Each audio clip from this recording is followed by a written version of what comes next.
What is going on, guys? DBG here, and today 2K released 12 new moments cards. This is super disappointing because this time last year 2K basically, they haven't done anything since 26 when it came to moments cards. 2K took a big break like this last year, and last year, instead of releasing 12 like they did this year, they released 34. Yes, 34 moments cards. This year we get 12. That is super disappointing. But anyway, let's see if those 12 cards were worth it, or not worth it, if they're any good. So first of all, we've got Shabazz Napier from the Brooklyn Nets. He has got open shot mid 91 and an open shot 3 of 85. Not great speed ball and acceleration for a point guard. He can speed boost. He's got a terrible driving layup for someone that small of 84. Not going to dunk. Can't play defense at all. And is only 6'1". This card is terrible. Like, I get it, it's a ruby and it's going to cost like 1,000 MT, but it's terrible. Like, absolutely terrible. Now we're on to Pascal Siakam. Pascal Siakam's got a good open shot mid, good open shot 3 of 85. Good open shot mid of 88. Got really good speed and acceleration of 80 and 82. Unfortunately, he's only got a 42 speed with ball. And a good driving dunk. No real post game. On defense, he's quite good. He's got a decent block, good lateral quickness. He's versatile enough. He's a 6'9" power forward. Obviously, he got a good driving and standing dunk. Rebounding stats leave a lot to be desired. So he's probably not going to be the best rebounder.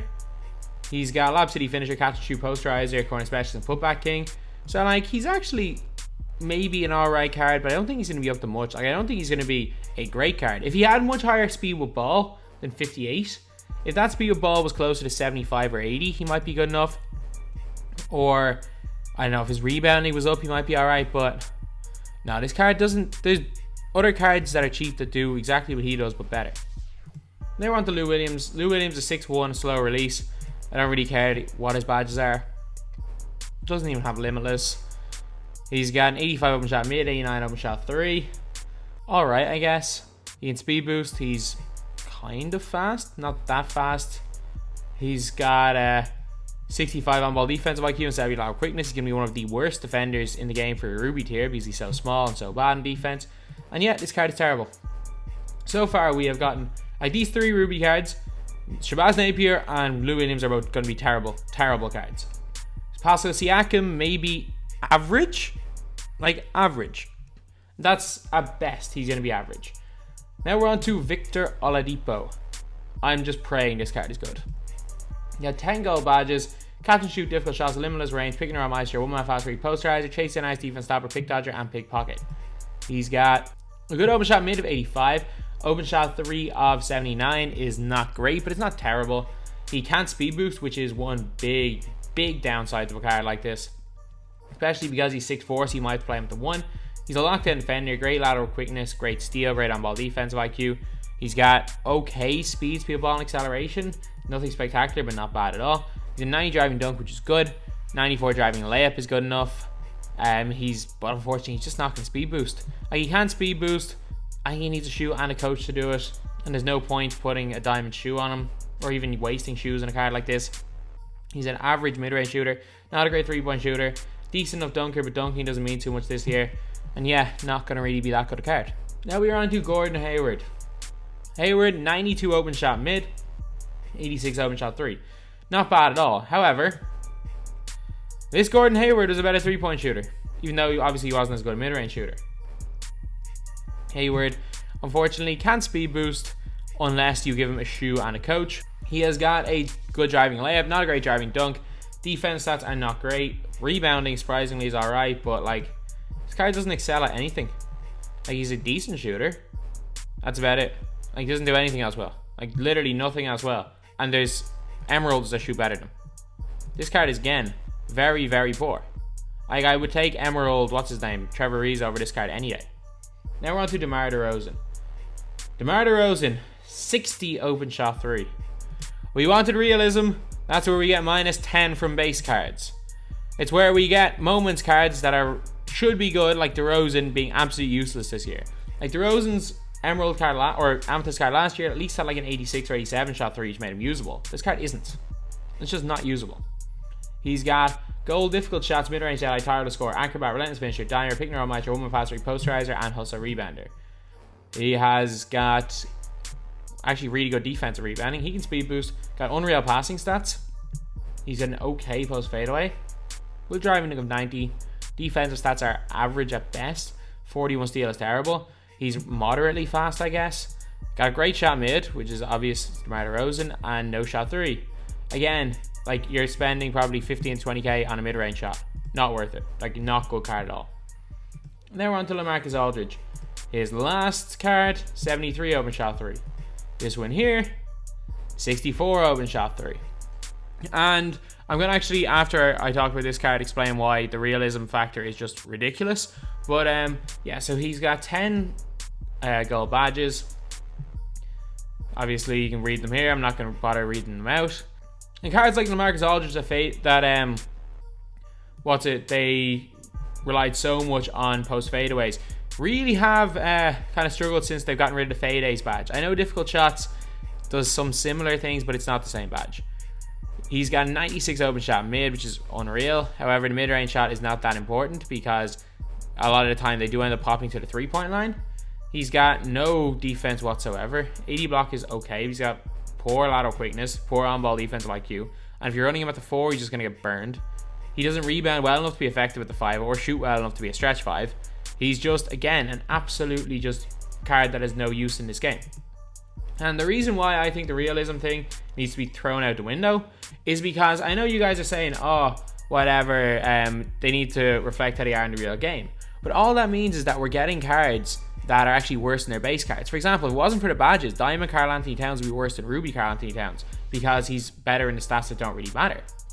Kawhi Leonard, this card here, should be way better, but unfortunately he's not.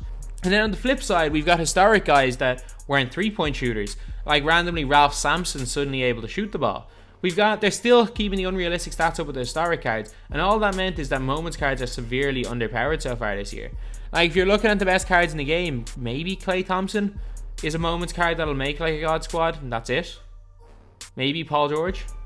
Like, very few moments cards will make God Squads nowadays, whereas last year and the year before, a lot of moments cards made God Squads. Now it's just those 20th anniversary cards and signature cards. That's about it. And also throwback elites. But Kemba Walker, let's see what his pink diamond stats were. Pink diamond, he actually shoots better than the pink diamond from 3. And he is going to be a budget alternative. 87 open shot mid, 94 open shot 3, 97 ball control. He's got good speed ball and acceleration. He's got a 60 steal, 75 lateral quickness, 85 on ball defensive IQ, driving layup of 98, which is alright. But again, like, 65 free throw, that's terrible. Oh my god, that is terrible. Even though, to be fair, he's not going to get to the basket much, so it doesn't make too much of a difference. Let's see the stats difference between this one and the pink diamond. Like an 80 stat difference. Pink diamond is much better defensively and has better shot mid, but they're very similar in everything else. Actually, plus 33 steal is big as well. So yeah, this Diamond Kemba Walker, not the worst card, but again, we do have a much better version of Kemba Walker already. Now we're on to Jamal Murray. This is a card that may actually be usable. This may be usable. Defensively, okay. Lateral quickness of 85, on-ball defensive IQ of 80. He's got 86 ball control, swing speed boost, decent speed ball and acceleration. Not going to be much of a dunker, but he's got a 97 open shot 3, 96 contested, 96 off dribble, and 91 shot mids. He has got gold difficult shots, a limitless range, so he honestly could be an alright card. Release dependent, I've never actually used Jamal Murray this year, but if his release is good, he might actually be quite a decent point guard to use, and he might be quite a good shooter, especially if he ends up being cheap, which I wouldn't be surprised if he is. There's a lot of guys who will be opening packs for the 3 pink diamonds. Now we are on to Kawhi Leonard, and this is the most disappointing card in my team. Kawhi is always a beast. However, he's got 2 Hall of Fame badges, defense stopper, mid-range Deadeye. Got some okay goal badges, some nice shooting ones. Unfortunately, no goal limitless. But he's got 97 open shot mid.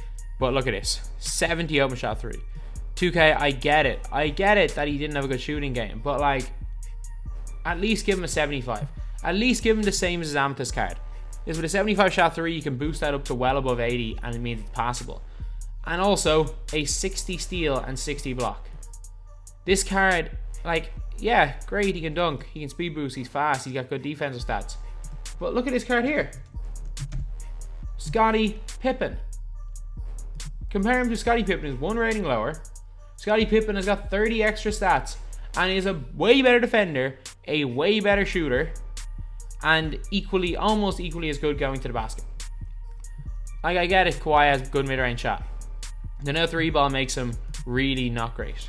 Then we're on to Jusuf Nurkic, and again, it's Jusuf Nurkic. He's not particularly fast. He's an okay defender. 97 steal is good, I guess, but not that relevant for a post player. He's got no post game. Like, this is very bad for a post player. He's got an alright standing dunk. Can't shoot the 3. Not the best mid-range shot and a decent rebounder. Like, I don't care that he's a pink diamond. I really couldn't care less that he's got Hall of Fame, pickpocket, and rim protector. He's not that good a card. He's okay. That's about it. He's not that good.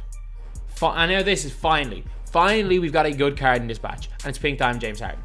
He's got Hall of Fame difficult shots, limitless range, deep range Jedi, and tireless score. He's also got catch and shoot gold, corner specialist gold, mid range Jedi gold, acrobat gold, putback king, and all these other badges, including gold dimer, posterizer. This is a beast of a card. 93 in all his shot mids, 88 all shot threes, but with Harden it will feel better because he's got quite a decent release. He's also got difficult shots and limitless, and that combination means he's going to hit some cheesy shots. 94 speed, 92 speed of ball, 94 acceleration. He's got a free throw rating of 92, which is good. 94 ball control is unreal.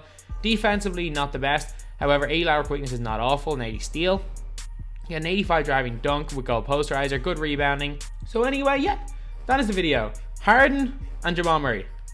Harden's one of the best cards in the game. Jamal Murray's okay. The rest of these cards suck. There's no other way to describe it. The rest of these cards suck. This is the most disappointing batch of moments cards we've ever gotten in my team. Anyway, that's the video. Thank you guys for watching. Please like, comment, and subscribe.